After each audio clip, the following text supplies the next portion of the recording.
जंगल जमीन का दिया संदेश, विकास के साथ संस्कृति बचाने की अपील। तेलंगाना के कोमुराम भीम आसिफाबाद जिले के रोता संकेपल्ली गांव में आयोजित कोमुराम भीम जल जंगल जमीन स्फूर्ति ग्रामोत्सव 2026 में राज्यपाल शिव प्रताप शुक्ला ने मुख्य अतिथि के रूप में शिरकत की।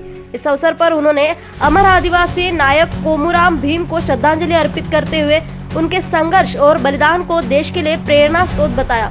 राज्यपाल ने कहा कि रोहतास संकेपल्ली केवल एक गांव नहीं बल्कि आदिवासी समाज की वीरता, त्याग, स्वाभिमान और संस्कृति विरासत का प्रतीक है। उन्होंने कहा कि कोमुराम भीम द्वारा दिया गया जल जंगल जमीन का नारा केवल 3 शब्द नहीं बल्कि प्रकृति और मानव जीवन के बीच संतुलन बनाए रखने का संदेश है।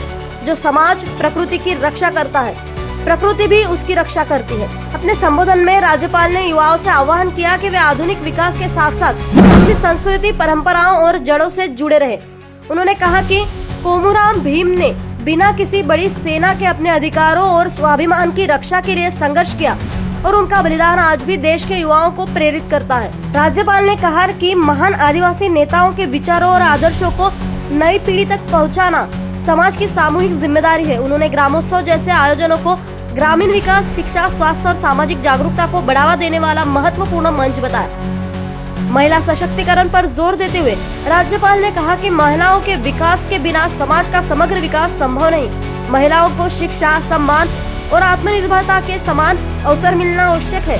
उन्होंने कहा कि अनुशासन, कड़ी मेहनत और समाज सेवा ही सफलता का आधार है। तेलंगाना से संवाददाता रमेश सोलंकी की खबर। निष्पक्षता का कदम, आपकी हर समस्या में आपसे पहले दिखेंगे हम हैं न्यूज फर्स्ट। ईश्वर का सच, हमारा साहस और आपका विश्वास। सच, साहस और विश्वास।